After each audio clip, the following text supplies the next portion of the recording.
Oh, and we're live. That took a second. What's up, nerds? Welcome back to another episode 2 actually, of the Kayak Adventure series. Yeah, you heard.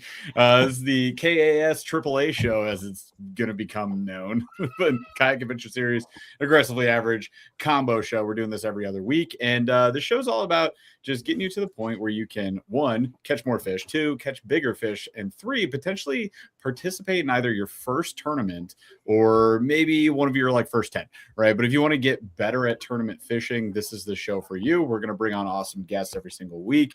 And we're talking about Kayak Adventure series. There's a bunch of events coming up. I'm going to go through them in a second.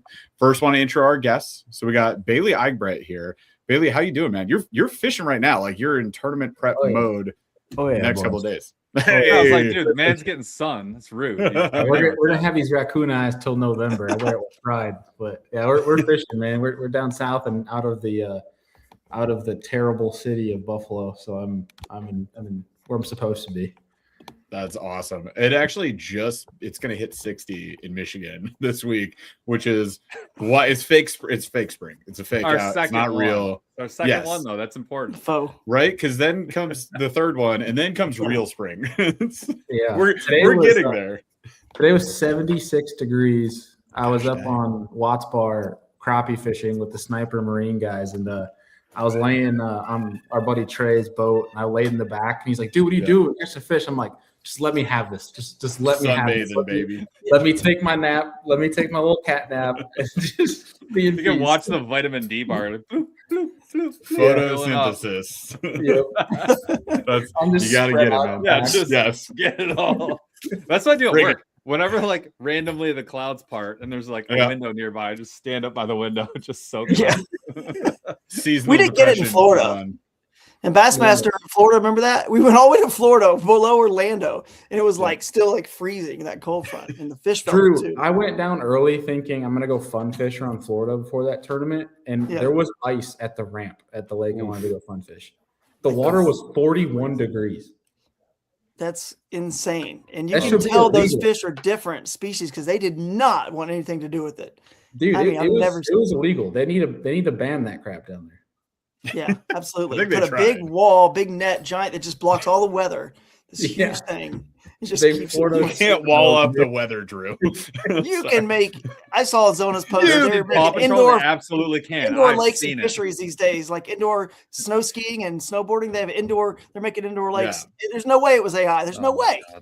Florida Superdome. Keep it all Superdome. Yeah, it's just everything is dome in Florida. Fish. And when he says 41 degrees, that's super crazy because there are stories of inshore water in Florida getting up to 90 the last 5 years. You're talking about that is 50 some degree difference in water temp. That is insanity, complete insanity. There was some reels going viral of just hundreds and hundreds of snook in these backwater canals all dead. Yes, it was crazy. Too hot. Yeah, it's too hot and too cold. It's too wild. Snook can't handle that cold for sure. Good grief. All right. Well, let's intro the show. Let's get into it. We got Drew here as well. Drew, you want to talk to us about the Kayak Adventure series schedule real quick? What's coming up? Because we got an event in sure a couple weeks. Yeah, man, it's coming up. So Tallahassee is in Tallahassee, Florida. Epic. You guys hopefully have watched the preview show about that. It's going to be really cool. Event with Lake Talcon being the headliner of all the lakes. There's a bunch of places in bounds, but go check it out. Next one, which surprisingly, I don't know if surprising, but it's the last event we announced, April 24th and 25th, the Great Midwest of Us 2, second one from last year's Ohio event. But that one, guys, already has more entries than I think the Florida event, right at it. It had it had more the other day, 20 something already. So you guys are getting those $100 sponsors gift bags. I'm pretty excited to see the entries going so early this year. Not that they haven't ever been early in the past, but that's just good momentum, guys. It helps everyone just kind of come together. And the more people we have, it's just a bigger payout, bigger fun, bigger party, bigger fellowship, bigger everything. And speaking of bigger, I will share my screen for one quick thing that I want to update you guys on because I did make this all today. Right here. This is the bonus. If you want to win in KS, this is the bonus programs and ways to win. Now, most of these you don't have to do anything, hardly anything for, right? Obviously, you got to film to win Unhooked by D Hooker. All we're doing is going to give somebody some money for losing a fish. That's it. We're gonna post this video. I'm gonna be a pro at this. Yes. Yeah. Just film it. Made for this.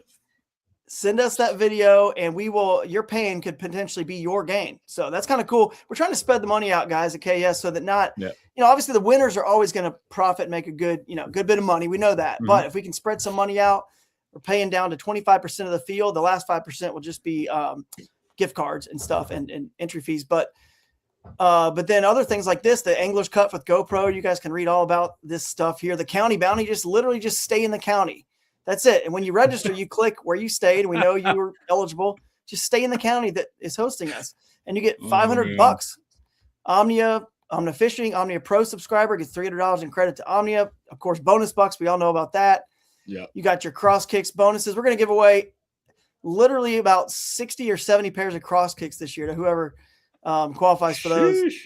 And some of my graphics aren't looking great here. I got to fix this. But anyway, you see couple spell errors there. Yeah, little small stuff. I'm seeing some Gar horse. Yeah. All those guys. We're working on it, guys. We'll fix it. Oh man, see that's a definitely a good catch there. The typo on that. I got you, dog. I told you I did this today. Fast. You got run it by my editorial desk. I got you. Always a good idea to show stuff to the public for the first time on a live stream. Always. Yeah. But Day 2 Dark Horse, the bank bag cleanup from Avco, you get $25 gift card. So lots of easy ways to earn some extra money. And I'm excited about spreading the wealth down further in the field and just, letting it just roll them down, So, and then of course we come up with something new as well for Friday. Since we fish Friday afternoon, we're going to give $250 to whoever just is the leader after Friday. So Friday's leader, boom, extra $250 you can make. So, and I have a payout chart that I may or may not have on here, but if I do, I can pull it up. But I made a big payout chart as well, showing exactly that we're paying out 96 to 109% back in cash. So 96 to 109%. The bigger the field gets, it shrinks to like 98, 97, whatever. But it's nearly 100% or more, 109% if the field's smaller in cash.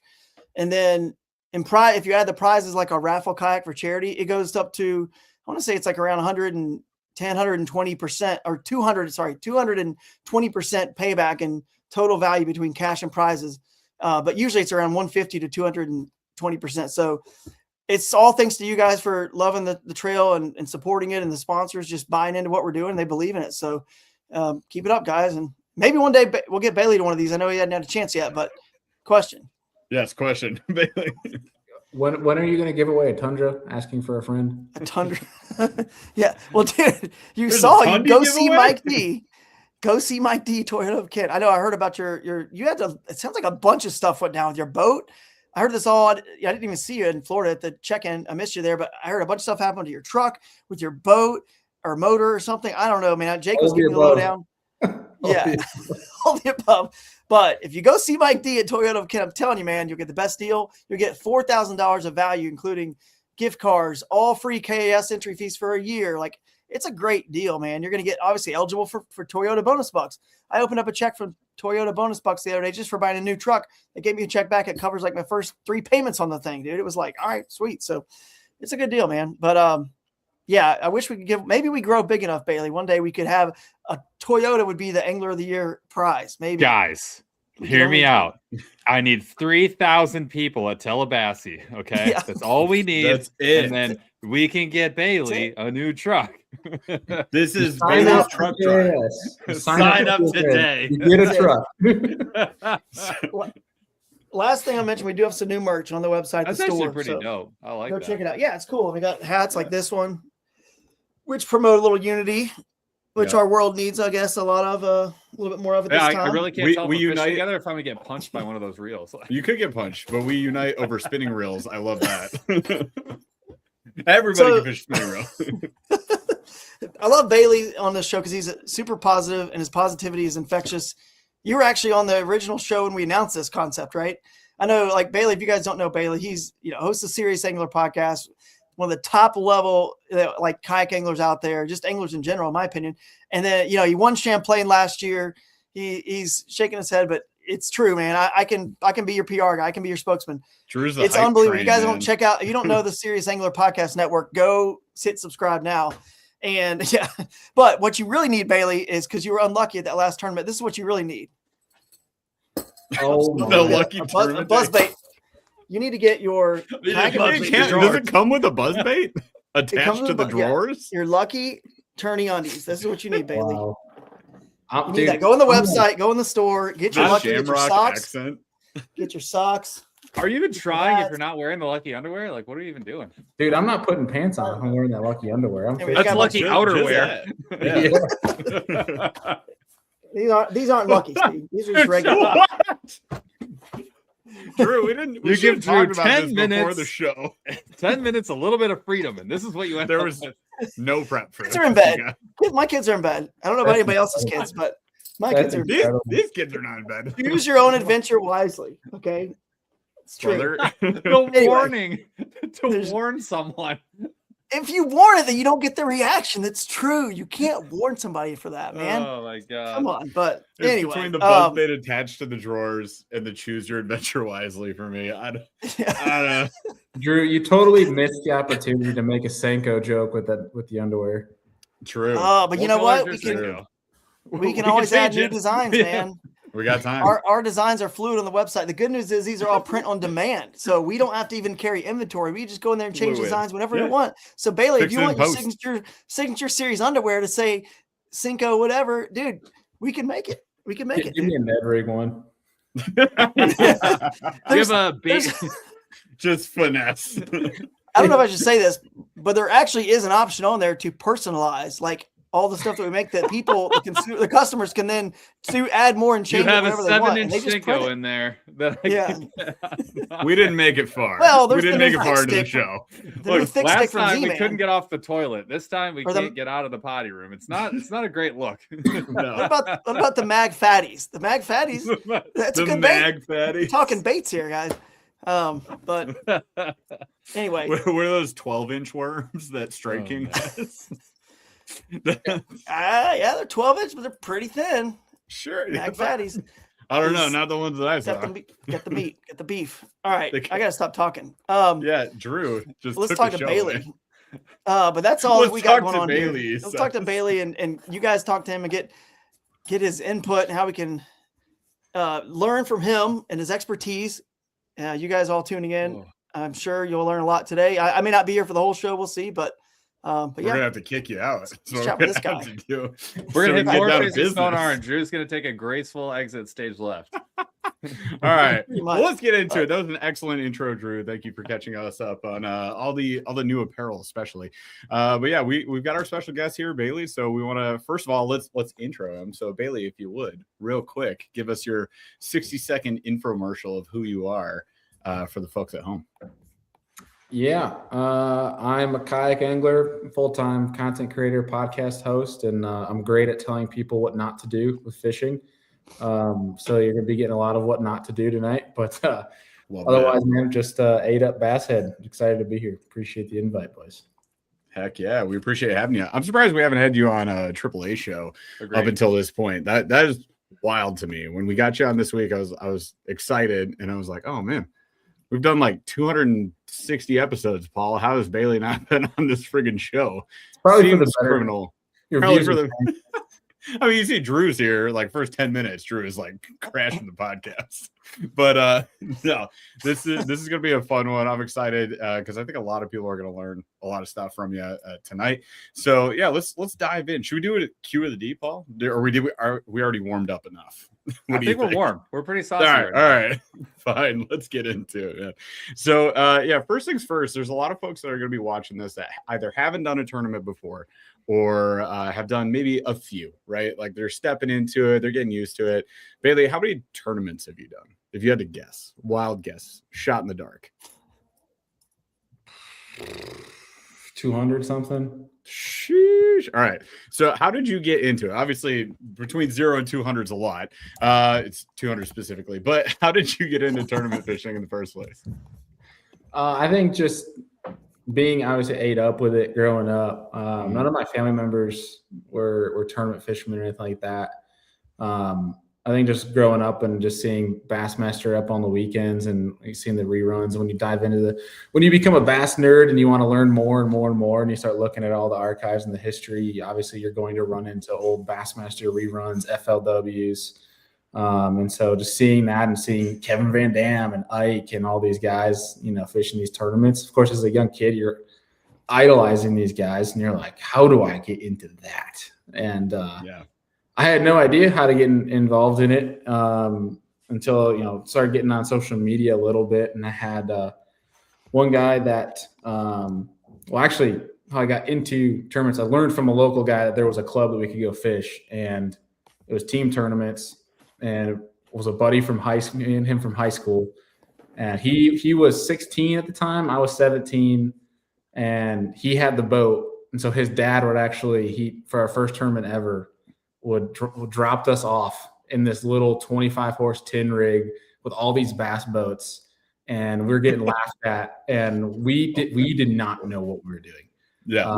We miraculously landed on like 22 pounds of fish, won the tournament, and thought we were Kevin Van Dam, and then the rest of the year got destroyed. But like it was just one where it's just kind of like you idolize it, and you just figure out. I mean, nowadays it's so much easier with social media and more clubs on Facebook and things like that. But it was just one where I think it started from the Bill Dance thing, TV shows on Saturday mornings, and it kind of translated through seeing all the Bassmaster stuff and that whole trickle down effect. But the bragging rights that come along with that, shows up $1,500 boat, destroys $50,000 boats. Dude, the best part was like he had this little tin rig that was fun. Like we got into places that were pretty wild, and the live well was not big enough for those fish. They were those poor fish. I'm surprised they survived. They're just bunched up. Dude, we had like two over 6 in there that were just like sitting there, just like upside down. Bro, let me out. Yeah, like a stuffed elevator, and they're just stuck there all day long. You're like, one at a time now. We showed up, we're like, man, I don't know about this one. This was fun, but like we probably got crushed. We show up, we win. We look at each other like, dude, this is sick. We won $300. Like, we're rich. We're gonna dominate this thing. Are we the best? Yes. We didn't even catch a limit the next tournament. Reality slap to the face. Oh, that's awesome. But that's like a great example. I mean, I feel like folks they underestimate the availability of tournaments around them, and like there are so many just local derbies, like weekend warrior tournament opportunities that you can go to. It's low stakes. It's just for fun. There's a bunch of Michigan trails around us that just really cool dudes that literally just get together to hang out, and then like, sure, they put money on the line sometimes, but it's not that serious. It's just for fun. And I mean, that kind of brings me to my next point. Like, what do you feel like folks could get out of a tournament? If I've never done a tournament before, I'm looking outside perspective, looking in here, what would be like a benefit to me? I'm not in it looking to like drop in and win a bunch of money. I shouldn't probably expect that out the gate. But what other kind of benefits could I get? Yeah, I think more so on the kayak side, the biggest thing that I have taken more from the kayak side than any other things, because I've done the co-angler stuff, I've done the team tournament stuff, is simply the camaraderie that you get out of it. I mean, people talk about that, and they genuinely mean it. That like my local trail, I mean, don't get me wrong, I love competition, but I more fish it just to hang out with that crew, just because it's such a good group of guys and girls that fish it. And I would say, I mean, that has turned into like literally me fishing my local circuit has created best friends that literally stood in my wedding. So it's like, it's stuff that, if you're looking for fishing buddies, that's a great way to get involved. But I'd also say too, finding that network within the tournament realm can also help you learn as an angler, especially if you have a good group of people in your circle that from fishing tournaments and you guys talk. That's a way you can bounce ideas off each other and learn from each other. Not that you can't do that outside of tournaments, but when you go to tournaments, you likely are going to run into more people that are hungry to learn and get better. And so when you have those like minds, it's, that just pushes you, and it's like you just immerse in your surrounding. And I think that's the biggest two things that come out of tournaments. And of course, obviously, if you do well, a nice check is pretty cool too. But otherwise, I think those are the two big things, and that's stuff that sticks with you for life.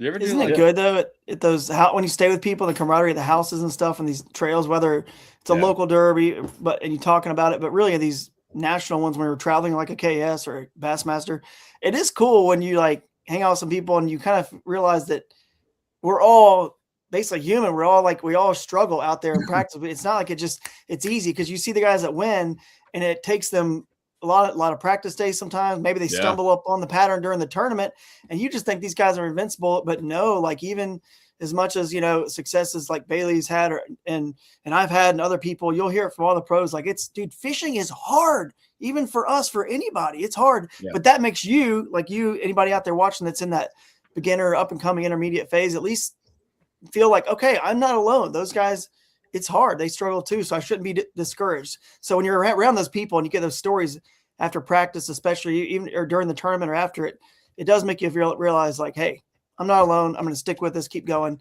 And it makes those great days, special because you know how hard and rare they are. And I think people kind of like overestimate how good everyone is that goes to a tournament. I think when you show up, you're like, you kind of assume like, well, everyone here is better than me for sure. I'm the worst.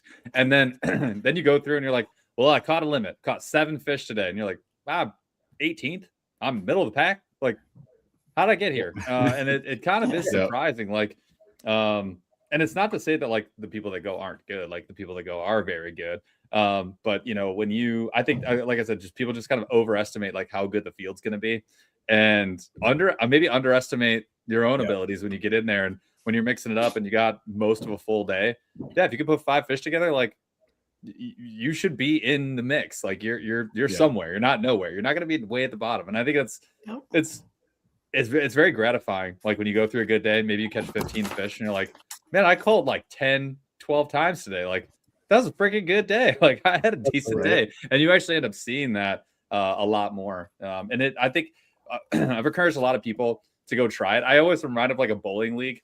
Like my brother's in a bowling league. And when he comes out to bowl with us, I'm always like, he is 1,000 times better than me. 1,000 times. It's like, that is actually how much better he is. He doesn't have to try. And I'm like, he doesn't even bowl that much. I'm like, dude, he is way, way better than me. And I think fishing's the same way. It's like the more you fish, the better you'll get. And like, even if you're just making yourself go more often by being in a league, dude, there's no way you're not going to get better.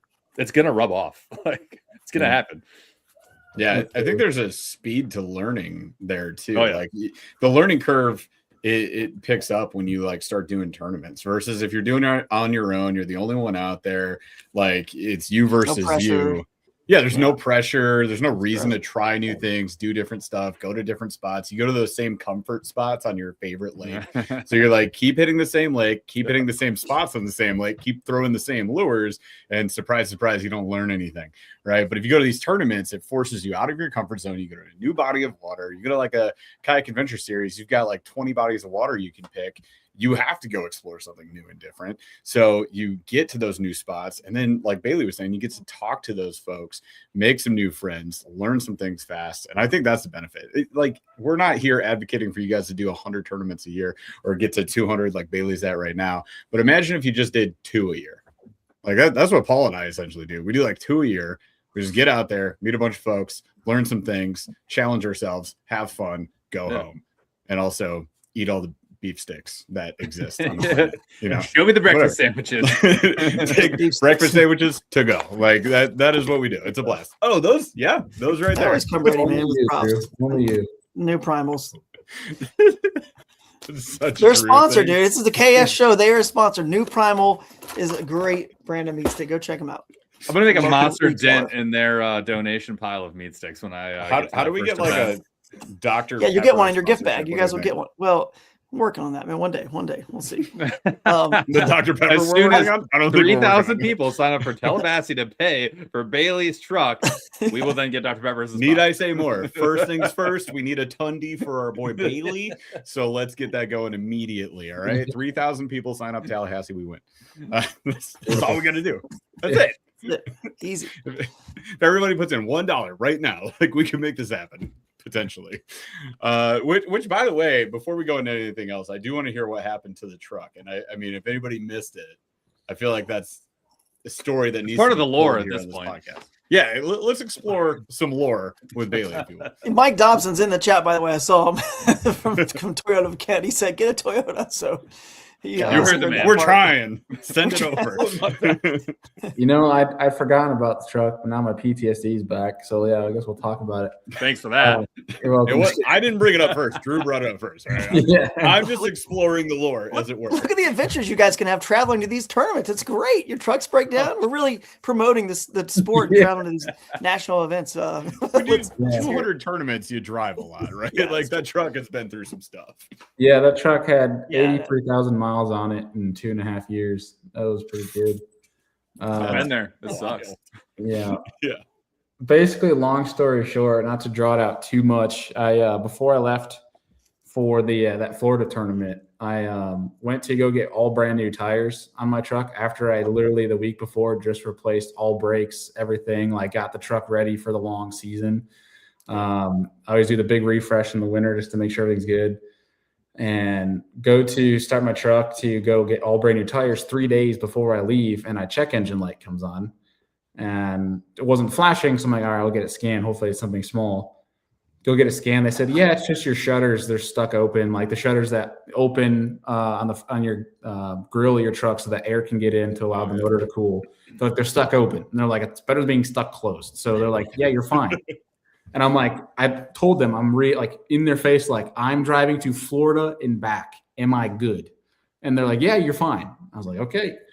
And I drive all the way down to Tennessee, and I pull over to go get food, and I get out of my truck and it's still running, and all I hear is knock, knock, knock, knock, knock, knock, knock. And I'm like, you gotta be joking me right now. And so I call Louis Delgado, North Georgia fisherman, and because I was staying at his place that night. Yeah. And I was like, dude, is there a Ram dealership next to you? Because I need to call them now. And thankfully got in like an emergency appointment that next morning. So I got to Louis and I get out and he looks at me. He's like, dude, that sounds terrible. And I go to the dealership in the morning and dude, I pull into the service and the guy doesn't even say hello to me. And he just looks at me and goes, oh, that's bad. And I'm like, I'm like sitting here panicking. I'm like, thanks, bro. Yeah. I'm like, okay. The worst thing to say. Right. I know. I'm like, just get this thing in. Just tell me what the verdict is. That's like when you go to the hospital and the doctor's like, ooh, that's not good. Knife in the shoulder. Like, that's what, bad. What are you doing? Your bedside is fast. What are you doing? That's why I'm here. Pulling the ER and he's like, oh shit, got him. Take my bad. But I'm going on break. They ended up rescanning the truck and they're like, yeah, so like the shutter thing came back, but the problem is your shutters are gone. There is no shutters left. I was like, how does that happen? Yeah. And they're like, but the problem is that we have a engine motor failure that comes up. And I'm like, oh god, good. Sounds cheap. That'll be 10 grand. Thanks. Yeah. So this is where it gets started. I'm like, okay, so like, what are my options here? And they're like, which is so cool. This is the awesome part about social media is one of the technicians watched my YouTube channel. And so they decided to help me out a little bit. And they broke open a little bit into the motor to try to like test and see what the actual problem was without charging me, which is super nice because that wouldn't have been cheap. Yeah. And basically came back to me and he's like, long story short is you have two options. And that is one, you might have to get a rental truck if you're trying to get to Florida. He goes, two, if you want us to fix this, you're going to need to leave this truck in Georgia for 2 months and it might be 15 to 30 grand. What the? That's the cost of my truck. I have a Ram. Mine was that. How is that an option? I'm sitting there. I'm like that. Okay. I'm looking at him like, did 15? I'm like computing the number. I'm like, what? Like that's more than what the truck is worth right now. And I ended up making some calls and stuff. I'm just sitting there like, I don't know what the hell to do. I'm stranded here. I was talking to Louis. I'm like, dude, I'm not taking a damn rental truck to Florida. Right. And they're like, well, you could keep driving it, but they're like, it's a ticking time bomb. And I'm like, yeah, I'm not getting stuck in backwards Florida with this place is the metaphors. What are we doing? Yeah. And so do what you want. Yeah. Thankfully, I only had like 10 grand left to pay off on the truck. Yeah. And I'm just sitting there like, I was talking to my wife and she was full support. She's like, just do what you feel like you need to do. And she's like, yeah. I'll walk over. I'm like, all right, what else you got in the lot? Because I'm not taking this damn piece of crap home. And ended up buying a brand new Ram. And in hindsight, they all high-fived in the back room. They said, "Sucker, he believed us." We told him he was gonna die. It's probably that freaking reel you see of these diesel mechanic guys messing with each other. One guy's under the motor with a hammer going like, knock, knock, knock. Dude, that's awful. Yeah, but what? It sucks.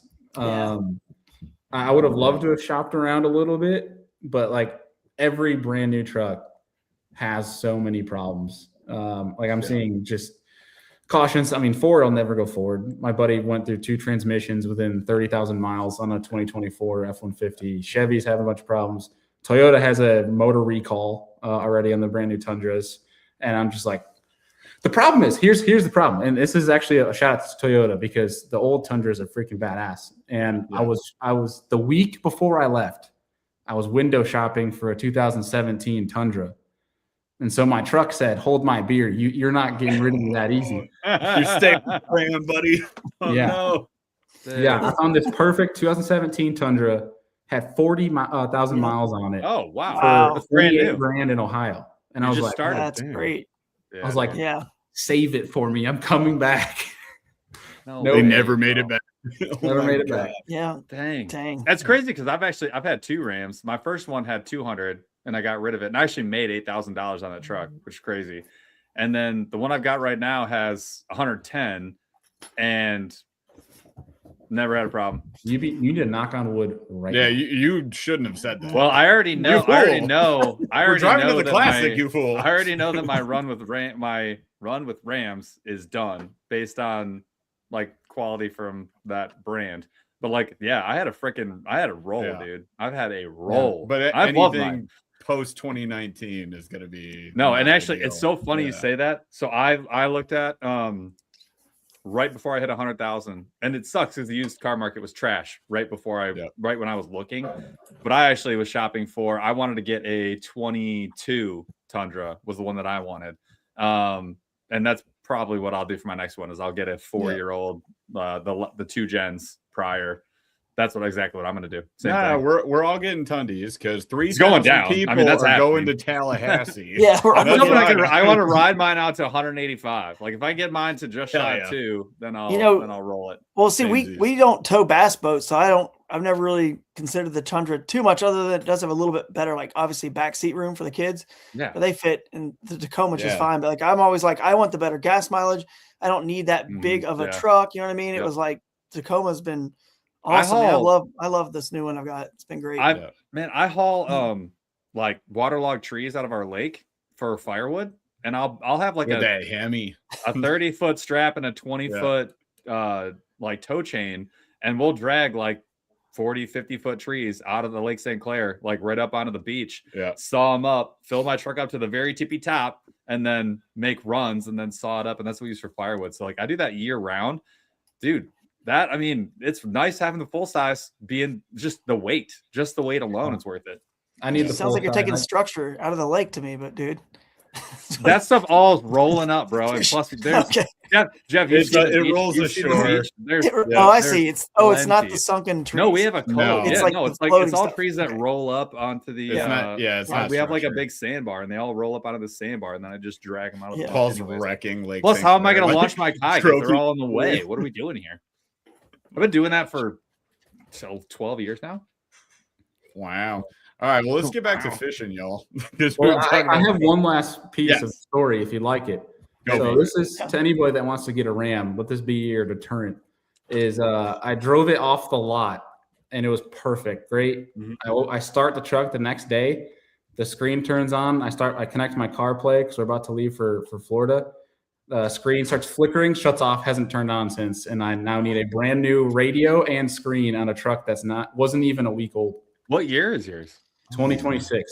See, there's your problem. That's the problem right there. Yeah, dude, I feel so bad for you. Son. There's nothing in this world. I mean, it really, really, really, really sucks to get a brand new vehicle and be like, and and have stuff start going wrong. Like, Yeah. because you kind of know, you kind of get like, that sense how? for a vehicle. Like, you get the vibe of the vehicle. It doesn't matter what it is, any vehicle, Right. and you're like, something's not right. And that's why, like, when my wife needed a new car, I was like, you're getting a Honda, you can get the Mazda CX series, or you can go Toyota. Those are your 3 options. Sorry, I love you, but that's what you get. Like, that's what I will trust. Everything else, don't pitch a no fit. way, not happening. You know, to wrap the truck discussion up, I will say this: when people see Toyota, a lot of people don't. They're like, oh well, it's these other are less expensive, and the Toyota is more expensive, and obviously it's because it's part of the reputation, right? It's a good product, right? First of all, but second of all, when you get better gas mileage, I did the math, right? Did all the math when I was getting a new truck. If you get 3-4 better gas miles per gallon, right? Yeah. That's why I like the new 4-cylinder. It has more torque than the V6, so that's all just numbers. Everyone just wants a knock on it for being a 4-cylinder. It's actually more powerful than the one I had that was a V6 at my 2013 that had 250K on it that I sold to get this one. So my point is, like, it adds up. If you run 150,000 miles and you're getting 2-3 miles per gallon better on the highway, which the new engines kind of do, it's $5,000 over 150,000 miles you spend over your lifetime. So you save that, first of all. Second thing is on a Toyota, well, not just the bonus bucks. That'd be the second thing. You get that if you're a fisherman, but if you're a tournament angler. But the next biggest thing is the fact that when you go to sell it, I sold my 250,000 beat up. Everyone on this stream knows it was put through the Drew's paces, right? The stuff I put it through. Yeah. And the guy knew, because he was a kayak angler. I sold it to someone I knew. So I trust the truck that much, and met him in West Virginia. He's from North Carolina, and he bought it. I think I sold to him for around 8,000. I could have sold it for 10, and it had 250,000 miles on it. Dented, beat up like crazy, just worn out, but never had one problem with it ever. And that's going to run for another 250,000. So the depreciation on other brands is a little bit stronger. So one day you're going to have to go sell that or trade it in. So you're getting more value out of the Toyota for all these other reasons that still is real money. It still is. Yeah. So anyway, this you pay for it up front, but you get on the back end. Yeah, exactly. You pay for a little bit up front, but over time 100%. You do. Yeah. I love that we dumped our Dodge. Our Ram sponsorship is out the window. We had a shot. We blew it. No, not true. One time you were bashing GoPros, and I contacted GoPro and showed them the clip, and they said, "We're going to win these guys back over because Ram, because it's crazy. When it's back over." It's crazy. The Ram proving grounds are literally 10 minutes from my house.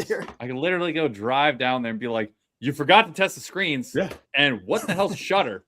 Why don't I have one? They can send us 4 of those right now. Just, you're telling me I don't need it. Why don't you just take it out? What are we doing here? Maybe we'll change our minds. All right. That's enough about truck stuff. Let's get into fishing stuff. So let's switch rigs. We'll go from the truck to the kayak. So Bailey, for everybody here, we're talking about kayak tournaments today. What's the kayak that you're running? What's the daily driver, as it were? I have a Hobie Pro Angler 14. Is it the 180 drive or 360 drive? 360. Is it the XR or regular? It is the XR, unfortunately. Unfortunately. Ooh. I think either way is kind of unfortunately, but what's your issues with the XR? So at the rig itself, I love it. The 2025 models, there's just an issue with you can't run a motor with your pedal drive in because then it leaks through the steering tube, and it is obnoxious. Otherwise it's great. But naturally, why wouldn't it leak through the steering tube? Of course. I was like, I have an idea. The new the perk. The perk is just fills with water. It's fun. I love it. Yeah. Gosh. All right. What sort of bells and whistles you running on that? What kind of graphs? Forward facing sonar, what's your go-to? Drew just freezes. Takes a nap. So I have a motor on the back. I got a Newport MK180. I have one Explore 10, a Humminbird Explore 10, and then I have a sniper pole on the side with Mega Live 2, and then Amped Outdoors lithiums in it, and that's it. I dumbed it down compared to years past rigs. I love it. Yeah, no disco ball, no lights all over the place. I got lights. There is a little bit of a disco in the morning, but nothing crazy. It's all just red lights, and it's kind of like Star Wars looking. It's pretty fun. Let's nice. Go. You're Sith. You're a Sith Lord. I love it. Yeah. That's sick. I'm a fan of the scope. It keeps people off of my stuff, dude. I'm a fan. So I'm a fan of the scope. Yeah, run it, bro. Run it this way. Out of my area. You guys stay out there in the open. I'm gonna come follow you in your area with scope and just follow you. Scope. He's gonna be on perspective mode. perspective. Drew, mode, there's just something be under your like, kayak. Yep. He's gonna go right Drew, behind me I'm and gonna see the catch it. fish that I missed. Everything I missed, he's gonna throw out and be like, "Yep, you didn't see that one. You didn't see that Just one." ripping Oh, lips around man. you. I love that. That's so dirty. All All right. So how you've been into Hobie for how long now, though? 5 years. Yeah. So what drew you over there? Because I'm curious. Like I'm always, I think I would guess the answer. I'm just curious what for you, like what keeps you in that rig versus others? Because you can go Drew's route where it's the super shallow, super light. You know, Drew's running, the big motor and basically all batteries, right? and then tackle. But like you went the other route. Like tell us why? Because I think it's important. I mean, from the kayak standpoint, what got me in it to begin with was just I don't think there's anything on the market that compares to it from a usability, and it's that 360 drive. That's the only thing that keeps me there. Is you can't beat the 360 drive. It's for fishing shallow, especially fishing around heavier, like you're around cypress trees, or you're like literally this week on Gunnersville, I was with Alex Rudd and he didn't have, all he had is the motor. He had I think it's the RVR or PWR. I can't remember.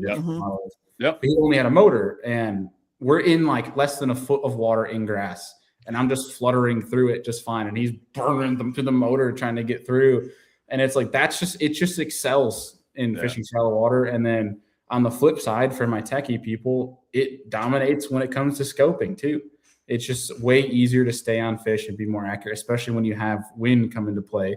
Yeah. Now, Drew's a cheat code in shallow water with the paddle. That's the Excalibur. That's totally different. But like for the common folk, just from wanting to be efficient up shallow, you can't beat that 360 drive. No. Do you use that drive, Bailey, with a motor? Do you use the motor and the drive together in conjunction to hold you on the spot when you're scoping? No, not because I have the rear mounted one and I could get foot steering to try to counteract that. But gotcha, the rear mounted. Gotcha. Motor gets me to where I want to go, and everything else is pedal power. Hold with the that's cool. Yeah, I mean, we've always said that, Paul. It's like you can't beat the 360 drive asterisk when it works. When it runs. when it works, man. Yeah. So we destroyed both of ours. Like absolutely basically had your RAM experience, but with Hobies. I've had the same experience. Yeah, when it works, it's great. Well, I've had where you're going like you're just shaking it and you're just watching all the pins just drop out like rain all over my front lawn. I'm like, radical. Yeah, those bearings, and it's impossible to put them back in. But that's exactly what we said. Like when it's working, and it does. I mean, we got years of heavy, just brutal use out of it. Yeah, but it does have shelf life.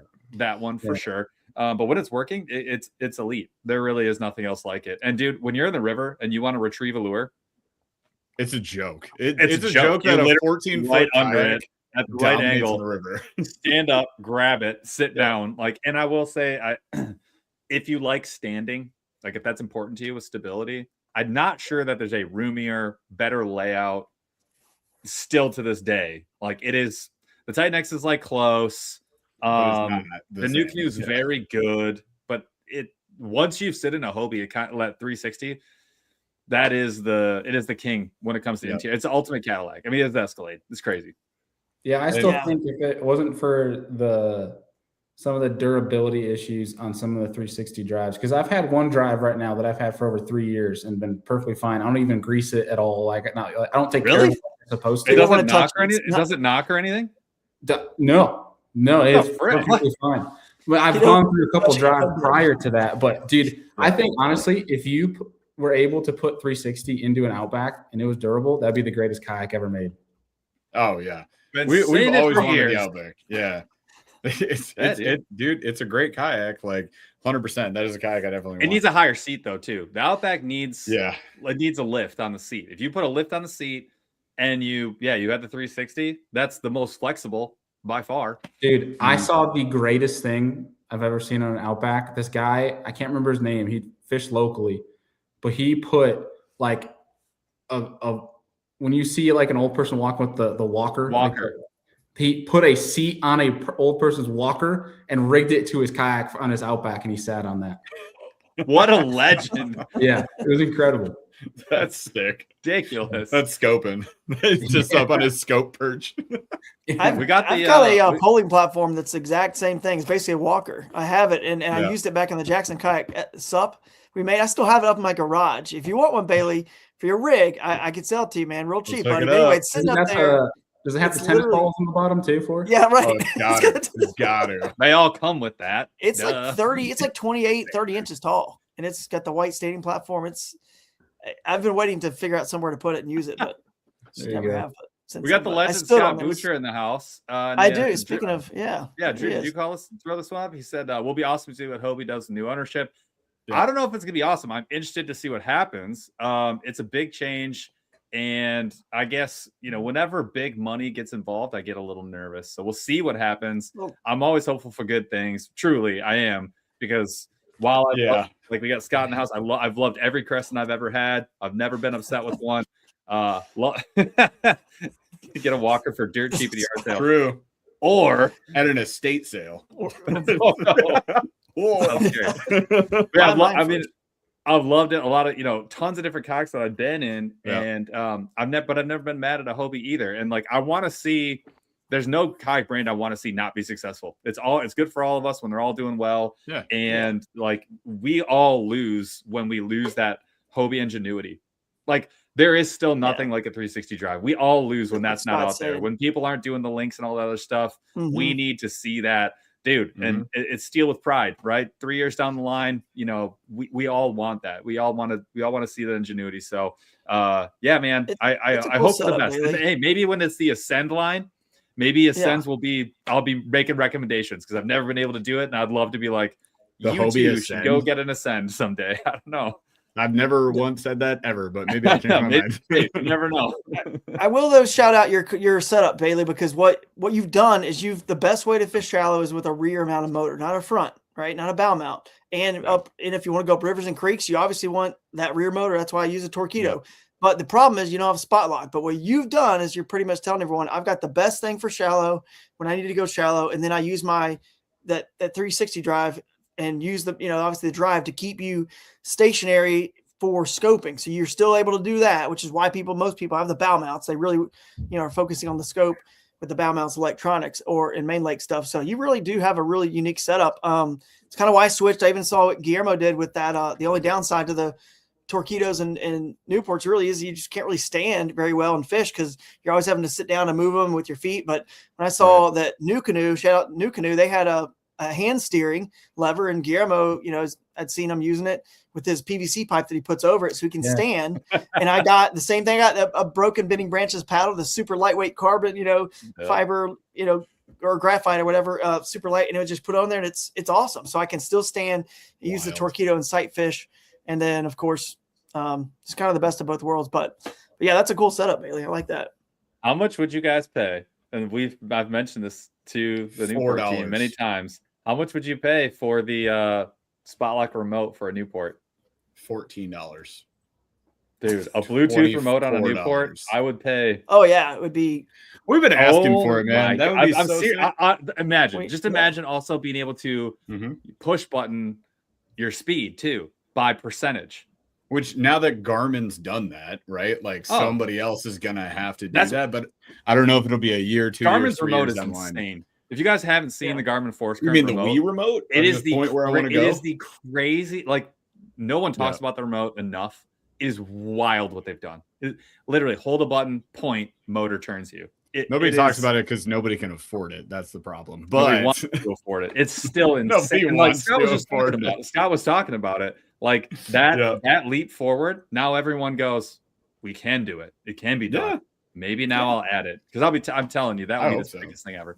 The only issue I have with that feature is, knowing me, I'll be buzzing and I'll hear a blow up and I'll be like, and then I get thrown out of the kayak. Yes. Hey, especially with the magic wand remote, you're just like eating yourself into the lake. It's a rite of passage. I do it a couple times annually, so it is what it is. You've done it. You've done it. No, I do it a couple times every year. Yeah, no, for sure. If you're not pushing the limits, what are you even doing? Yeah, I'm lucky I've never been thrown out. But I will say this is a good time to bring up, since this is a KAS AAA show. I've flown out of the kayak before, whitewater, but I don't know how I've never been thrown out. I've been standing on top of that platform I was just telling you guys out. My motor goes. I've never even been thrown out 16 feet above the kayak when I was standing on a ladder. But hey, no big deal. Whatever, dude. But I have flown out many times whitewater kayaking. But I'll say this. That is the cool thing, speaking of motors and how expensive it is, about the KS format, is that you can put in kind of wherever you want that's public. You could use a paddle, 3 rods, and a tackle box, float down some creek, and it kind of balances out how good scope and the electronics are with those guys. And it's a nice little battle between, let's see what can happen between those two styles. And it still lets people fish the events if they don't have the means, to buy all the great stuff we're talking about here. The Hobie, it's not cheap. You know what I mean? The motor, the batteries it takes to run these motors. So at least KS, we have a little format going that helps get people into the sport. If you want to keep pushing on further into the Bassmaster stuff that Bailey and I do, awesome. Go for it. That's kind of what this KS trail is for, to get people kind of started in this thing without spending too much on entry fees or their gear and setup. And I think that's a good point. It's really cost prohibitive for a lot of people. I think a lot of people are deterred from tournaments. And I hear it all the time in comments, and Bailey, I'm sure you hear it when you go to tournaments even, because they'll look at those sick rigs that are 15 to 20K, and they're like, oh, you got to have one of those if you want a shot at winning. And that's not necessarily true. It definitely helps. It definitely helps. But you can still go to a tournament. You can still learn a lot. You can still make some friends. You can still catch a ton of fish. And who knows? Maybe it's like you drop in your tin rig with 25 horsepower motor and you beat the crap out of some bass boats. It could happen. I got looked by a lot of guys paddling. Okay, it happens all the time. Somebody in a sun dolphin rolls by you and they catch a bigger fish than you. It could happen, man. It could happen.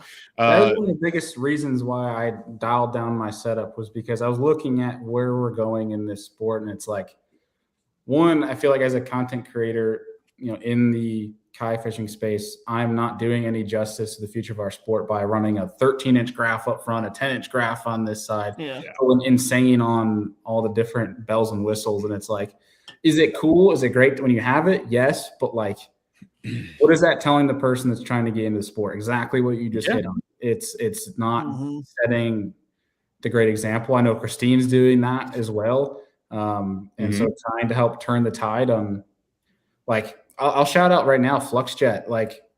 They're actually bringing some sort of innovation where I feel like the kayaks themselves were still stalling when it comes to, one, solving the problems that these current ones already have, but then two, actual innovation into the boats themselves beyond just going towards chasing a bass boat. Because if you ask me, if you can only use a kayak with motor power, you can barely paddle the damn thing and there's no pedals, but you have to have a motor, that's not a kayak to me. We're going the wrong direction. You know what I mean? What are we teaching the people that are trying to get into it? And the reality is, a lot of times people like Drew's very minimalist, but even just the random Joe Schmo that hops into a tournament with a paddle and a wacky rig Senko. Yeah. I see those people win all the time. You don't need much to do well. And so it's the optics of it. It's what are we teaching the sport and how are we helping the progression of it? No, 100%. And we've run the big rigs. Paul and I backed off a couple of years ago. So we had the Pro Angler 14s. Not that they were totally decked out, but we wanted to start expanding our horizons and trying a bunch of different kayaks. But I'd say the best example was for the Kayak Angler magazine Yak Offs this year. I rigged out an Old Town EPDL with the 2 screens. One screen's a 12-inch. I went all out on this thing, which is not how I normally rig my kayaks. And I was like, hey, what happens if you do every bell and every whistle? And that's what I did on that kayak. And I to be honest, I didn't like it. I didn't like that. It was too many things going on. There was too much hooked into my yak power system that it couldn't regulate the voltage, so everything was beeping at all times and all the lights were flashing and stuff because the batteries couldn't handle it, man. So after having done that, I'm like, I don't want to ever do that again. I want kayaks. I like having a screen there, but one screen's fine. I love my Garmin 93 SV. It's fantastic. It's super lightweight. It's definitely big enough for my terrible eyes so I can see everything that I need to see. And then I may or may not run my live scope from time to time, but just having all those things was so much more of a hassle. The kayak's, one, way heavier. Two, I have to remember 4 batteries and all this extra stuff that doesn't help me catch fish. And then setting up and getting to go off the ramp, it takes longer. So it got frustrating. I'm with you, man. I like your simple setup, and it sounds like you probably put that together in 5-7 minutes and you're on the water and you're going. I like to say that I put it together, but I'm the worst person at rigging anything. So thankfully, I have people at Morgan Marine in New York that do it all for me because they're the wizards. Nice.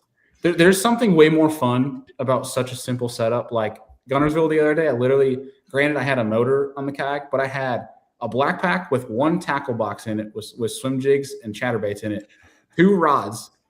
That was it. That is when I'm happiest, dude. Yeah. I've literally been saying that for the last 3 years. And like, look at the dude that won the Kayak Angler Mag Yak Off this year. I mean, that guy's rig was literally a throw and go. Such a dweeb. Throw and go. Yeah, it was just the Crescent Smalley. That's a question right here from Throw and Go. Force current. For you, Bailey, they're asking why. You had 2 questions. Why don't you compete in a throw and go or a river runner? And then Scott Butcher's asking, how often do you fish without a screen? So you can take those kind of together or whatever. Yeah. Honestly, when it comes to the screen stuff, majority of my fun fishing is leaving the graph at home. Late summer, I'll do it just because that's, the time in the north when a lot of fish are very nomadic, and that's when, live sonar shines. But in the spring and in the late fall, like there's a lot of times I'm leaving the graph and the electronics at home because you don't need it. They're all shallow and it's just more fun that way anyway. But when it comes to the throw and go, we don't have, like in New York, we just don't really have too many of the rivers and creeks to really get into. Like in the creeks we do have, they're so shallow where you can't really you might as well just wait it, which I do. It's and when it comes to that, like my style, and Drew knows this, like my style of where I'm confident a throw and go and type of deal is not going to be advantageous for me. Whereas like the PAs fits my style. Like I'm an offshore guy. Yeah. Like that is exactly. I've been that way before I had live sonar. I've always been an offshore guy. And that's where the PA shines. I'll say this for Bailey too. The one thing, and to this guy's question, is Bailey's smart. I'll say that's why he doesn't fish in a throw and go or a river runner, because he knows the majority of people don't know how to find fish offshore. So the best way, and he's fishing tournaments here, guys, tournaments that have big, purses and pretty decent entry fees. So you want to use what you think, the strategy you think is going to be able to win. And he knows that most people can't find that stuff. And the majority of people in tournaments and not still do just beat the banks. That's just, every, weekend angler. Comfort. So there's more pressure on those areas. So if you're trying to win a tournament, I think he's just being smart. And that you kind of answered Scott's question too. How often do you fish without a screen? Well, when they're up shallow in the spring. So tell us about Chickamauga and Nickajack. What's your strategy there, buddy? No, just kidding. Well, we can talk later, but it's going to be a fun tournament, man. It'll be interesting. Yeah, we don't want to. I'll tell you, go down a rabbit hole. Practice starts tomorrow. My first strategy is to not go to Nickajack and Chickamauga and go fun fish a river with Rudd. Yeah, there's my strategy. Great idea. I love that for you. You'll be all right. I don't get there till maybe Sunday, so we'll see. We'll figure it out. Wing it. It should be fun though. Fun. We'll wing it. We'll just wing it. Wing it. That's how I practice for all of my tournaments as well.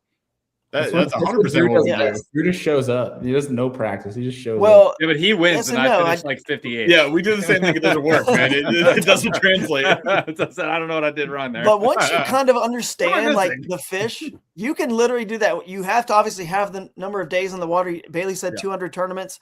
I know I've fished probably 75, 80 kayak tournaments. But once you do it enough times and you do your pre-tournament research online, you're scouting, you get your map, you drop your waypoints, your pins, places you want to check out, you go there, and then you do it repeat so many times, then you realize like in Florida, okay, the first time I went there, I'm hiking out of a creek because I got trapped because I went over so much hyacinth one direction thinking it was going to clear up, and it never did, and I knew I could never get back, and I couldn't get downstream. I was stuck. I hiked out of the woods of the swamp, and anyway, I called Chad. It was a KBF event. I said, hey man, I'm hiking out, I'm safe, everything's fine, but I cannot get back either direction.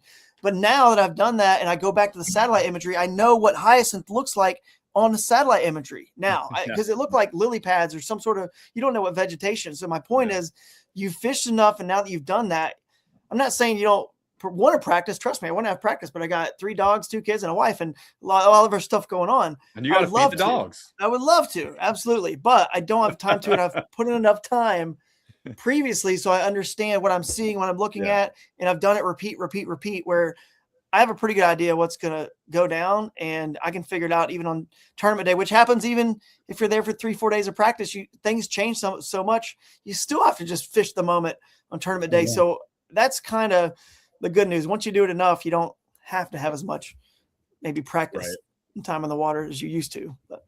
Yeah, that's a good segue into what I call the get good segment. So how does one get good at kayak fishing / kayak fishing tournaments? That's kind of the big thing. So let's really break it down. Like, yeah, let's do that. Yeah, let's do this in like 10-20 minutes. Yeah, how do you get good? Just real quick. There's more to it, Drew. I was getting there before I was rudely interrupted by Paul.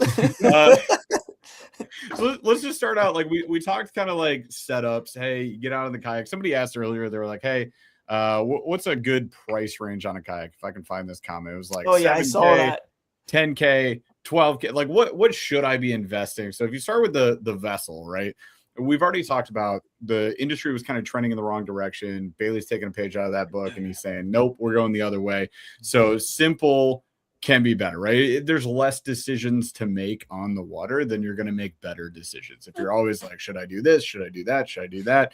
You're going to be indecisive and you're going to make bad decisions. So, I mean, I think that's part of it. And then price point right here, it depends on what you want to go with. It really depends on the base kayak and the motor. But like, Bailey, what would be some advice maybe you could throw at these guys?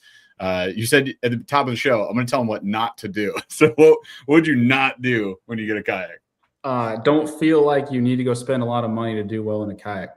I think that's the biggest thing. Buy what you are proud of and is within your means. Don't go into debt in a plastic boat, please. Don't feel like you need all the craziness. You know, if you have the means to get a graph, whether or not you want live sonar, you don't need it. Whether or not you want a motor, you don't need it. It's great to have. I mean, that's speaking from a lazy guy. I love my motor, but if you have the means to buy it, go for it. But don't feel like you need to go and buy these $15,000 setups because you really do. I genuinely mean it. You do not have to have that. It's, you know, I tell the same thing with people that are asking about electronics. Like, how big of a screen do I need to get? Whatever is within your means. A 10 is a great size in a kayak. 10 is a banging setup. Yeah. That's what I run. It is a luxury. In a 10-foot kayak, it's a lot of square footage. Yeah, dude. The 93 SV is like, it is probably the highest value, knowing that you're getting Garmin durability. It's probably the highest value. 10 inches, like, holy yeah, dude. You can go bigger, but like the 10 is amazing. Or you get a 4-inch screen, and like I had plenty of fun with the Striker 4. I think it's great. That's what I was running it say. on my Unlimited. You can't do more per dollar than a Striker 4. You just can't. Well, and the other thing too is like, you don't need to go drop $10K in 1 year on a setup. Like, if your goal is to have something like that, a lot of people, myself included, got to that point accruing it over multiple years. Where it's maybe this year you want to upgrade your motor. Maybe this year you want to upgrade lithium battery. The next year you want to upgrade a graph. And so don't feel like you need to rush all into it at once. You know, it can be as you go. Wait for the sales because they're going to happen. Memorial Day. Don't count out used equipment too. Like, some of my first graphs were great, and they were just hand-me-downs from a guy that was local that was selling his boat, you know, getting divorced. And so I got dirt cheap graphs. So it was like, kind of worked out. Was he selling it or his ex? I don't know. I know I got it cheap, and that's all that matters. Exactly. The ex got it. One of the answer to. I agree, and you know, I think that's why like people ask like, "Wow, man, new canoe's so expensive." I'm like, it is expensive if you buy it all at one time, but if you're interested in like that final setup, it's actually really not an expensive way to start, and you can build on it over time. And I would tell people too, like people forget about Crescent, but like in a Crescent, you get an unbelievable paddle kayak that you can add a motor to. And as long as you're a decent paddler, you can be really happy for like $5,000 less than a lot of people. And they use the best plastic. It's the most durable plastic that you're going to get in a kayak. Like that's guaranteed. It's very durable. Yeah. And there's people are talking about the, like, I see like cooperating with Grace on here. He said, you know, should I get an RS-117 or a light tackle too? Dude, flip a coin. But like the RS-117 is a unbelievable value at $1,000. It is wild what you're getting. Like it's wild. I just made a video on this. The only thing you're missing is like a legit front hatch, which honestly I don't even use anymore except to stash a battery. So like I actually kind of prefer these days the little mesh top. That is a crazy value. And I've had the LT2 and I've rigged it out. And you know what I stopped doing? Taking all the stuff. I paddled that thing because it flies. That thing hustles on a paddle. And it's a great kayak. It's super good. Like you can't miss with either of those. I was a little offended to this comment though, man. I mean, come on, he's watched my videos, he's watched your videos, and then not a Shoaly, not a Shoaly, Smalley, RS 117 light tackle. It's like, what are we doing, man? Hey, well, the RS 117. Well, those are both good choices for sure. It's $800 cheaper than a Shoaly. As much as I love the Shoaly, it's $800 cheaper off the bat. So like, that's right. It's not that I tell everybody if you want a paddle kayak, it's Shoaly RVR. Pick your favorite color. Like they're phenomenal. And the LT2. If you want a longer kayak, there's not a better deal for a longer kayak. Like it is the best deal to get the most length. $1,200, $1,100. Yeah. So I'm going to show something because this goes along here. I'm going to show a video. This right here, guys, is just a paddle, and this is in a tournament. I won Lake Dardanelle and went up a creek. This right here, a little fish gets off, and a big fish destroys it. Right? Oh my Lord! And that was the big bass, and I won over tiebreaker over Eric Siddiqui. So, and I horse her out. But my point is, can you guys still hear me talking while this video is going? Yeah. All right, cool. My point is, do anyone in the comments like what Bailey just said, like take your time, build up to it, and only fish the tournaments. I can't hear you anymore, Drew.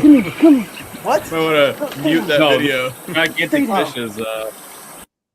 Yeah, I'm muted. But anyway, if you can hear me now, my point is like build up slowly. You don't need a bunch. You can fish the tournaments like Bailey said that are in the spring or the time of the year where they're really on the banks.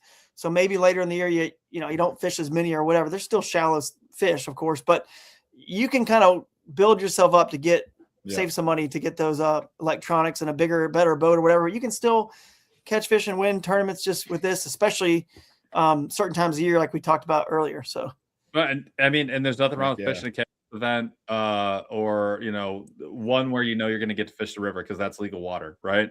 And that's like, or you can fish little ponds where you're going to be just fine and you have access with your paddle, right? I mean, and I'll be honest, I think I made this point really early on, really at the end of last year. I think like to the Bailey's point, what we've been talking about, I think pedal kayaks are actually going to be on a come up. I think, yes, pedal drives are expensive. They're anywhere from $800 to $1,100, depending on what kind, but like total package, you don't need a single thing.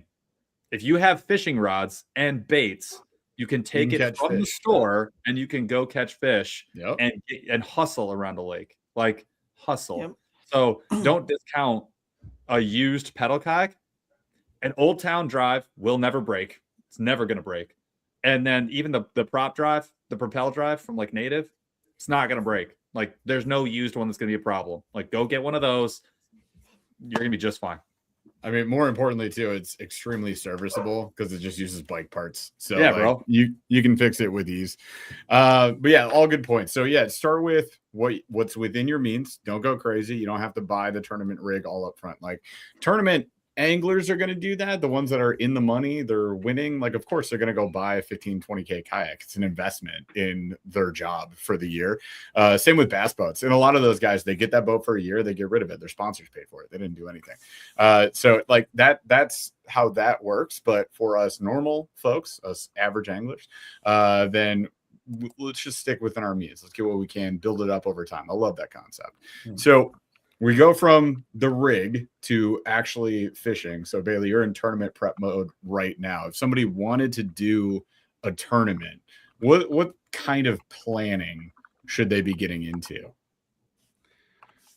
I think there's a couple of different ways to approach it. And obviously it's very open-ended in regards to, depends on where you're fishing and what time of year, all that jazz. That changes if not all of the variables. I would think the first thing you got to look for is just look at where you're going to launch out of, first and foremost, and, base that on weather and wind. Obviously we have to factor that part into that. I think there's some people too that I've noticed and have made the mistake in the past locally of like, they look at the wind for launch and don't look at the wind for coming back on the return. So like miss check-in. Oh no. Yeah. Look at your weather. Obviously we have to take that into heavy account, depending where you're at. But obviously look at where you're going to launch, look at that area, we have on here one of the greatest Google Maps studiers of all time, with Drew here. I dream in it, dude. I love it. So yeah, it's like he lives and breathes it. So that's a huge one. Between that and like I use my One Boat Network app, which is Lake Master. So mapping that's huge. Between those two, if you can't practice, those are the two biggest things from a strategy standpoint of using that to put into equation of what do you think is going to give you the best bet to catch fish at that time? What time of year is it? Is it spring? Look for spawning flats, things of that nature. Though it all comes down to an equation, and then at the end of the day, it's fishing. It's you against a living organism, and it's just if they want to eat or not. And that's the fun part is talk about kids or fish. Sucks. If you don't catch them, it is what it is. Yeah. But like when you do show up and you do catch them, that feeling is incredible. And to your original question here before of the get good of like the getting better at tournaments, they're going to hate this answer, but it's time and repetition. That is the only way to get better at anything that you do is time and repetition. Because as more things go, you're going to start realizing, especially if you look back and analyze your tournaments, it comes down to timing and the decisions that you make. And you can only get better at that by fishing more tournaments. One thing you can do that I've done in the past is I will take my fun fishing days. Like if you can't just go and hop at a bunch of tournaments, you don't want to waste money, I pretend my days are tournaments. And I'll get buddies that are free that day to fish too. And it's like, all right, we're going to start at 8. We're going to fish at 3, best 5 fish. Let's treat this like a tournament. And then at the end of the day, let's come back together and talk through our day. Look at what we did well, what didn't work, and then try to evaluate why. And when you can do that kind of stuff, that's when you start leaps and bounds because you made a mistake. Then the next tournament you fish, you're leading into something, you're not getting bites, light bulb clicks. You're like, oh, I remember that. This decision I did wrong. Let's try something different. And when it works, you feel like Superman when it does work. But it's a simple answer, though. It's just fish as many. Don't fish as maybe fish as many tournaments isn't the great answer. It's put yourself in a tournament mindset as often as you can. Yeah. We talked about that last week. Great. Yeah, that's a good point. Like, finding a way to like what does a runner do? Every single time you're running, you're either training or you're training to actually do the race. So like I'm running over distance so that I'm overtrained, so I'm ready for race day, right? I'm running slow so I can build my cardio so that when the race day comes, I've got the cardio and I'm ready to go. Like that's what you do for sports. That's what you do for weight training. That's what you do for all your other hobbies that are skill-based. Like you're literally just doing the thing. And we talked a lot about trying to not make it all new. And that's what you're doing when you're going on tournament day. Like, I'm not going to eat something new. I'm not going to bring anything different because like I've done this. I'm going to wear my lucky underwear from KAS. That I might do. Everything else, probably the same. Or maybe I'm wearing my lucky underwear every time I go fishing. Wearing it right now. Lucky podcast underwear. I guess what does it say on here? It actually says something funny. Hang on, not again. No, it says right here. It says that right there, that little text on it. It says never wash after 90 plus inches. And on the other side, it says something about what does it say there? Under 80 wash inches. Or throw away. Wash or throw away if you're under 80. You're the only tournament trail I know of that promotes dirty underwear. Yep, that's right. So you think it'd be more commonplace. I'm saying if you're winning, you got to keep it rolling. You don't watch it 90 inches. But to the point what Bailey said and what you guys are saying, another thing too is you just look at see what tournaments, what's won in each lake. You know what I mean? Like what the length is, the limit or the weight. You can kind of convert those to length. Know what a good weight or length is for that lake. So when you go out, you can kind of see, or if there's a tournament that day, an actual tournament on that body of water, you can go see their results based, with yours. So it's pretty important to do that. I'll share one quick cool story example about the repetition thing that Bailey said. So I was fishing Greg DePalma, Bassmaster Elite Pro. He fished a few events that one season, remember, or several events on the Bassmaster Kayak Series. And we both launched from the same ramp in La Crosse. And I was beating him to a spot because I had like some speed, right, with my motor. And he had less because he was like an Old Town, whatever, the one that comes with the motor. And I had the Torpedo. So I stopped at like this, like my really prime spot, like my juice, like where I really wanted to fish. I was like, all right, it's just a little bit of ways ahead. I'm going to stop here. I'm going to fish my way up to it after lines and fish my way right up to it. Well, he comes all the way up, and I was like, man, I keep looking back. He's getting closer and closer. I'm like, oh, he's coming, dude. He found the exact same thing I did. And he comes up to me and he says, we talk, and I was like, hey man, it was where you going? What you doing? And he was like, yeah, I'm just gonna cruise like right up here. He goes, dude, do what you gotta do. Do what you gotta do. I'm just going like right here. Well, he said he went like right up there exactly. He stopped exactly where I wanted to get to him, and like I'll be there like 5-10 minutes of fishing. Exactly. And so so there's still time before line's in. So I go up to him because he said, do what you got to do. And we talked about this and laugh at it. I mean, that's one of the best things you can say in the water because you're kind of putting it on the other person. He went up there and said, okay. He said, do what I got to do. So I went back up there and I was like, yeah, I mean, I was going to start right here. So I'm going to go ahead and just move right up here just a little bit past you. And you guys, you can have right there where you stop, which was the exact spot that was the juiciest of all the juice. And here's my lesson. Here's the point. The repetition is, dude, don't ever go to your juice first. Absolutely 100% first right off the bat. And I don't know if it cost me fish or not, but we both had a good tournament. I finished like 7th. He finished 6th. So I guess it did. He beat me by 1 spot. But my point is, I learned something. Every single time you go out, you learn something. And repetition, like Bailey's saying, is key. And you would never have learned that. From now on, I think back to that one experience, and I never don't go to my juiciest juice first, because here's why. Somebody else could be hitting it, A, or B. If I hit it, you can let it rest and go back to it. So why in the world wait? If it's your juiciest of juice, go get them. 5 fish in the morning counts as much as it does later in the day. So anyway, that was a cool story about repetition and why it matters in tournaments and predicting where like in the Bassmaster Kayak Series Championship, all my research, I'm trying to figure out where the majority of the field is going to be so I can go somewhere different, because my style, and that's the last thing I'll say, I'm going to peace out, but my style is to obviously get in the backwaters and fish without other people around. I want to be kind of isolated, alone. I don't want to fight crowds. You need everyone listening to this show. Bailey has a style. It's completely different than mine usually, which is awesome because we don't ever like see each other in the water or bump heads anywhere. Never. But find out who you are and your style. If you are this shallow visual water target person, awesome. Build your whole setup around that. And then if you're this good with electronics and offshore and you like finding the secret stuff, these little, spots out there, hidden gems in the middle of the lake, dude, make everything around that. And then you'll be more successful at tournament fishing. Never deviate from it. Don't try to be something else. You can't catch other people's fish. It's really hard. So anyway, but that's a good point. Yeah. You can't catch other people's fish. You can't. People try to tell me where Bailey could tell me where these offshore fish is. And I just wouldn't be able to like figure it out. Right. I wouldn't. Not your thing. I wouldn't. I've tried before. People say, oh, this is happening that. I'm like, nope. And I try to tell them where my fish are, and they try to go there and they can't catch them. They can't figure it out.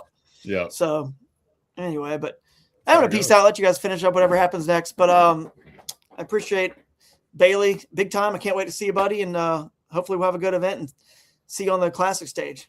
Hopefully. Hope you catch them. Just don't catch them that good, right? Yeah, that's right. Catch him all right. I'll be there. Yeah. I'll be on stage. He's going to have his lucky in underwear. my dirty I'll be wearing underwear. these. I'll be wearing these. So let me know if you need to bring you a pair. I got brand new ones here. Haven't used them. Brand new. These are all 80 and under. These are all 80 and under. All 80 and under. Brand new. He's writing in. He's writing. If you don't have a good day one, come see me. If you don't have a good day one, see me, Bailey. Come see me. Hit me up. Put the tournament label on it and the inches you got, like on every pair of underwear. Gosh. Yeah. It's an idea. All right. Love you guys. Appreciate see you. you, Thanks Drew. for your time, everybody. Thanks, Bailey. We'll see you, buddy. We're going to hold Bailey hostage a little bit longer. You got to close that laptop, man. Forward facing center. I got him. Zing. Perfect timing. All right. Well, I got a couple more questions I think could help people out. So we'll wrap up with a few more. But I think a big one that I'm interested in for anybody that we talk to on the show is going to be sort of like your key unlock moment, or what I would call like your aha moment. So think of like a time when you just figured it out, like something just boom, light bulb. I think it came up a few times on the episode actually already today. But what was like a light bulb moment for you in your tournament journey? 200 tournaments.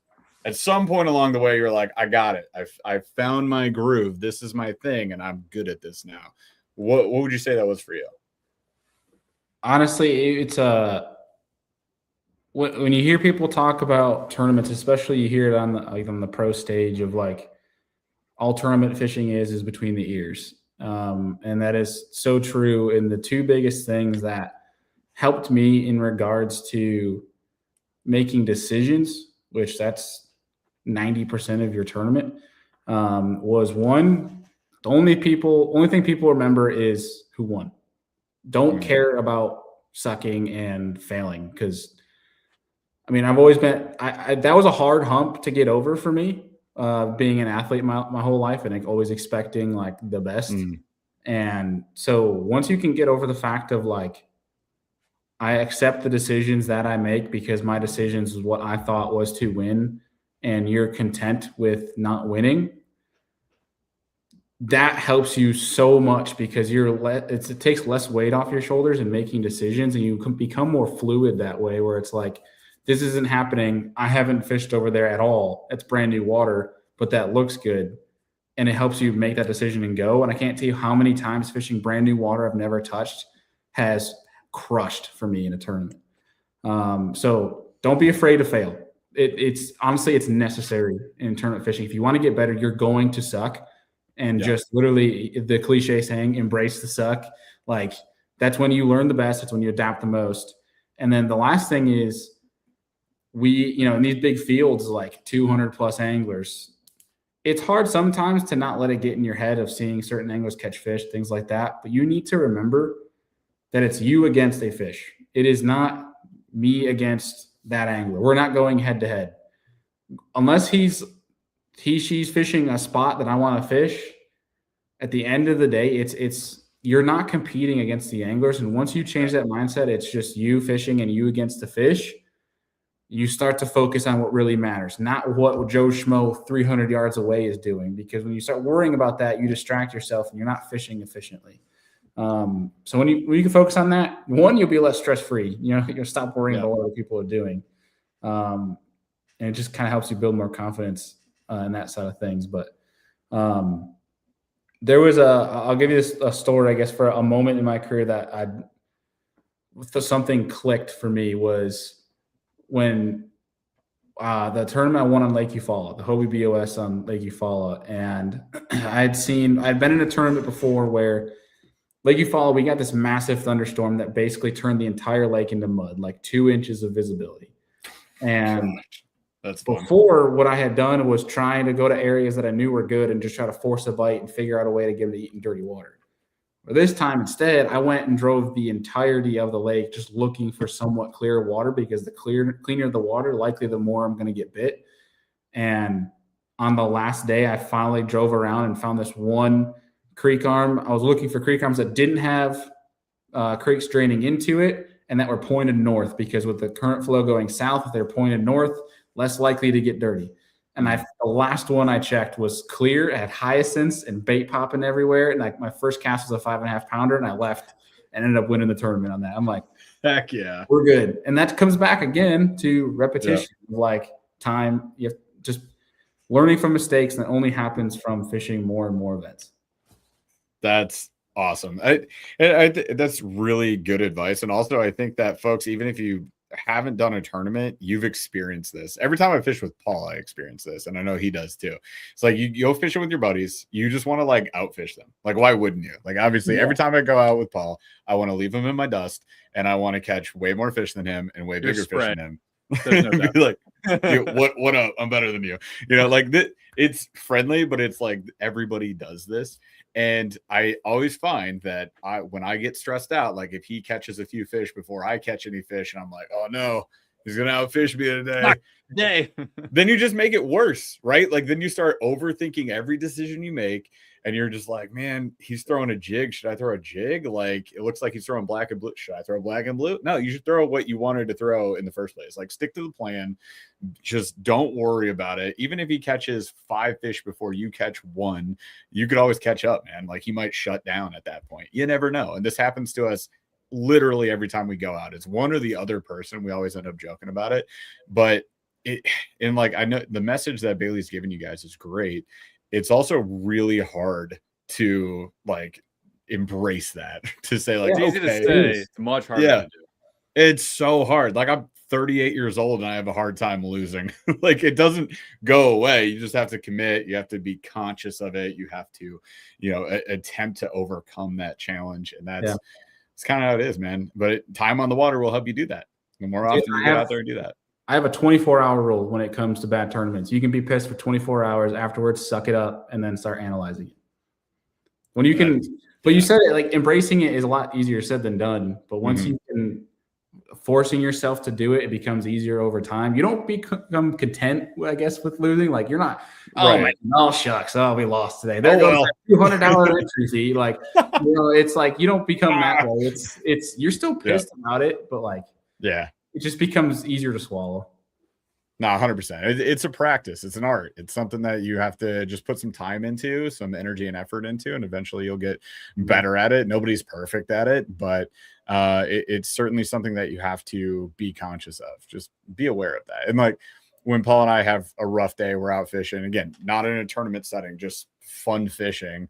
We'll generally like catch each other doing that. You're like, hey man, you're kind of spiraling, ready for a snacky poo? Like you just pull over, eat a snack, everybody relax, the sun's out, photosynthesize, do what you got to do, feel better, get back after it. And then like we always end up perking up after that and feeling fine. So sports, that's great. I relate it back to sports though. Like you talked about like not watching the other anglers, not watching the leaderboard when it's on your phone, and that sort of thing. And what I tell, like, because I coach my kids and coach high school rugby and all that kind of stuff. And I always tell people, like, you'll see people watching people they play with. You'll see people watching the crowd during a game, and you'll see people getting annoyed by people heckling them, and you make a mistake, and especially in basketball, because like everyone's right on top of you. And that will spiral you. That will make you horrific. Because what are you thinking about? You're not thinking about the next play. You're not thinking about what your defender is doing. You're not even looking at what you should be looking at. You're watching people watching you. And how good are you going to play? You play horribly. That is a guarantee. Like, I'm going to pull you out at that point because you're not even actually playing the game. You're competing against your ego, like somebody just said in here, and you're competing against like the crowd, which is crazy, right? And I think that is all really easy to say. It's all good advice. You would tell yourself that before you would go into a tournament. You'd be like, hey man, just stay loose, like focus on fishing, don't worry about anybody. That's exactly what you would tell yourself. Doing it in a tournament when you're dealing with stress, you're dealing with anxiety, you want to do well, you have your goals, like to your point, it's much harder to do on the day. And that's why that's why we want to do this show, because I think a lot of people don't want to feel like they've wasted an entry fee, wasted a trip to, if you're going to Tallahassee, you don't want to waste the gas and all that kind of stuff. And one of the things we talk about is set your expectations. Your expectations should be do what you normally do what you practiced. And if you've done those things, you're going to be as successful as you're going to be. And you're going to learn from it, treating it as a learning experience. And then go have fun with the other anglers, learn a couple things. And especially for your first couple tournaments, I think that should be your goal. Like your goal should not be to like walk away with a check. Your goal should be to walk away knowing that you ran your process, that you had fun for sure, and that you met some people that you actually enjoyed being around, and like make sure that you're actually enjoying what you're doing. You said something cool there that brought up a memory of an advice that I was given when I had started tournament fishing, and I was sitting there pissed off, half joking at a terrible tournament. And I'm like, damn, what a waste of time, waste of entry fee. And one of my mentors said to me on the phone, was like, it's only a waste of time if you let yourself waste it. And that's a perspective thing. Like, did it suck? Was that miserable? Yes, but it's not a waste of my time if I don't waste it. And it's a data point. Yeah. There's always some information to be gleaned from that. I feel like that's true about most things, right? Like you could apply that to family time. You could apply it to travel. Paul, you remember going to Calgary and being trapped in Calgary? That could have ruined that whole trip for us. But we were like, this sucks. It is what it is. There's nothing you can do about it. Like, just get through it, go, continue on with your journey, and it'll be fine. And then we ended up having like a great story out of it, had an amazing trip out of it. Like, everything can potentially turn around. So it applies to a lot of things in life. So I think that's ultimately that's really good advice. We should probably end the show there, but we don't do that here. What we do is we do slow rolling thunder, and that is how we tap out for the show. So let's have some fun with this. This is Slow Rolling Thunder Tournament Edition as we approach the 90-minute mark here. In the first one, I think maybe depending on how well these go, Paul, I think these become like staple slow rolling questions. Yeah. I got you. But first one, Bailey, and you're the guest, so you got to go with it. But what is the most embarrassing tournament moment that you've had? So let your imagination run with this however you want. But what was like a situation that occurred to you that you would say is fairly embarrassing in a tournament setting? Sinking my Hobie in the middle of the lake. Was this the motor pumping water into the hull? Is that the situation? How did you sink it? So there's two situations because I did it twice. Oh, great. Reoccurring nightmare. Awesome. One's a little bit less worse than the other, but I used to be in PA-12s, and the PA-12s used to have issues with the hull cracking where the 360 drive met. Mm-hmm. And I did that and did not realize it was happening till I'm a mile from shore and I'm fishing an offshore rock pile. And next thing I know, I just go like this and I hear the whoosh. And I'm just like pedaling my butt off to get to shore. And thankfully, my buddy was on the way to shore and like followed me there to make sure I made it. But like my Hobie was water level by the time I made it out and had to drain it. And then from there, I had to pedal a mile and beat the kayak filling up again to get to the ramp to get it out. No, oh my gosh! So that happened in a tournament. Jack Sparrow rolling into the dock. Oh my God. Yeah, it was pretty bad. And then I am one of the dumbest people you'll ever meet when it comes to like I have a goldfish memory, dude. Like I'm just it's so bad. I can't tell you how many times like when my Hobie will leak water where I'll drain it. I'll take the plugs out and drain it and not put the plugs back in. Yeah. I've done and it the like plugs on the Hobie. Times. That's the worst kayak to do it with. Yeah. Yes. Yeah. And so day one, Kissimmee Chain this year in that Florida trip, the night before I was going through all my steps, everything, and I drained my kayak the night before. I'm like, we're fresh, we're good, everything's charged, rigged. Yeah. I launched my kayak. We ended up getting there really early, and thankfully did because there was like 30 people at a ramp by the time we got there. We were an hour and a half before we even launched. Oh my gosh. And I put my kayak in, get up on the bank. I'm talking with a bunch of buddies that I haven't seen in a while. The kayak's been in the water for like 45 minutes. And I go to walk in my kayak and I'm looking at my buddy Jake Kukulis, and I was like, does my kayak look tilted to you? And I'm like, screw it. And so I hop in, and as soon as I step in the one side, the whole gunnel goes underwater. Yeah. And I'm like, oh no, this thing's so full. I saw this video. You posted this video. I did. Yeah. And thankfully I had to have 3 people help me drag it up because it was so full of water. And I ended up drowning a lithium battery in the process, drained it out. And I'm like, Jake, is there water coming out? He goes, yeah, you're going to have water coming out for a while. And oh gosh. Yeah. I had it out and I had to launch like 30 minutes early, motor to where I wanted to start. And the guy, Wyatt Hammond, was on the fish that I wanted to get to by the time of that. And he got second. He would be. So it was like, it just screwed me over. That kayak. Yeah, I screwed myself over is what I did. But I've done that probably 10 times now. You think I would learn, but you just put a sticker at the front, like check your plugs. Yes, like where the rod holders are. Like just put a sticker there that says check the plugs. With stuff like that, because I have stuff like that too, it wouldn't work. Yeah. It would work once, and then I would. You would look at the decal sticker, and you'd be like, what is that for? Let's go fishing. And I'd be like, no. 100%. Dude, I've done the dumbest stuff too. Like we had Jeff and I were in like a team tournament, and it was one of the KS ones. No, it was one of the, what was the other one? Down in Gunnersville. We only did one team KS event. So no, what was the one down in Gunnersville? That wasn't a team where we each had an individual team. No, it was Knucklehead Bass. That was Knucklehead. Yeah. So we were submitting fish. And I don't know why, but like I could not figure out why none of my fish were counting. I was like, dude, I'm submitting all these fish.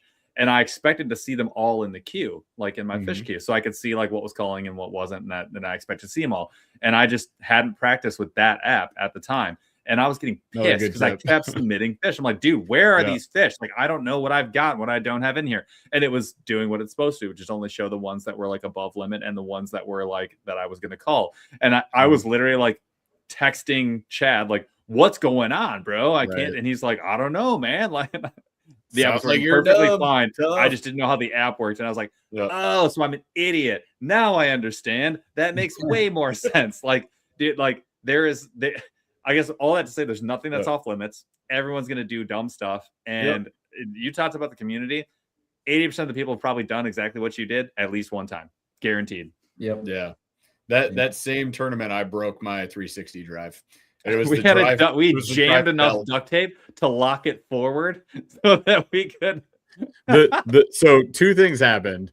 One, the clutch broke. That's and right. two, the steering tube, whatever the belt, the belt snapped. Yes. So when the belt got stuck, which happens kind of commonly with those, unfortunately, this was not the XR. This is pre-XR. Yeah. But like that belt gets stuck, and then if you try to turn, if you manhandle it, the belt will snap. So my belt snapped, and then the chuck on the bottom was just free slipping. Like the 360 was 1080ing, right? So it just kept spinning and spinning. So I was going in circles, like stuck in circles. I couldn't Not an get ambi to turner, shore. just Couldn't get to shore. I was cocky with my Hobie at that point. I didn't have a paddle with me, so I was like, "Somebody take me to shore." Luckily, it was like a 4-person team, 5-person team. That one was, Paul. It was 5 total. We had 4 each, and we had both of our teams there, so we had like 8-10 people there, so there was enough people to help. But yeah, we had to take it back. I had to get somebody with Gorilla Tape.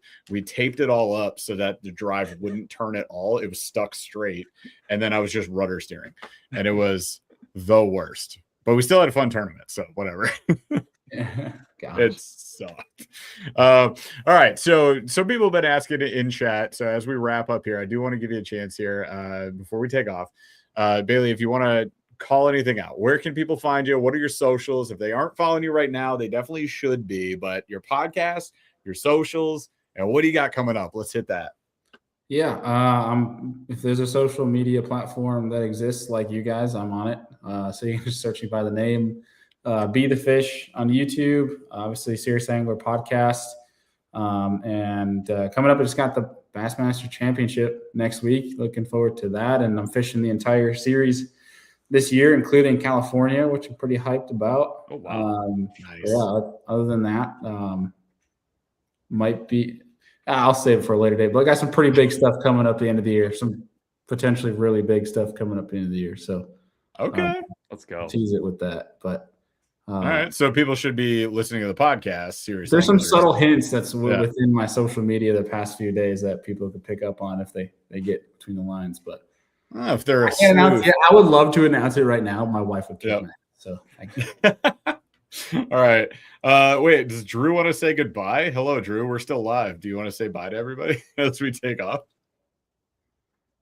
Did you mean to pop back in? My grandfather right now. He didn't mean to pop in. He didn't shut off his browser, so when he opened it back up, it logged him back in. Oh my God. It's all good. We're gonna take off at this point. We'll see what Drew wants. But he's back, but he's muted. On mute. This is what happens when you're technologically challenged. Still can't hear you, Drew. Sign off. Unplug them. I'll see you in a minute, Drew. All right, you guys, thank you so much for watching this episode of the Kayak Adventure Series and AAA podcast. We will be back again in 2 weeks with this type of show with more guests and our regular show on Aggressively Average Anglers. Will be back next week. So we'd love to see you guys there. And obviously go follow Bailey wherever you can find him and check out Serious Angler Podcast. And then you should definitely check out the Kayak Adventure Series. The Tallahassee event is coming up real fast, like in a couple of weeks. It's the end of March. So if you get a chance, register for that. Otherwise, there will be a bunch of other events. There's 6 total this year, all around the country. So chances are there's going to be something in your neck of the woods. Thank you so much for hanging out with us tonight. Well, let's take off. Chaz,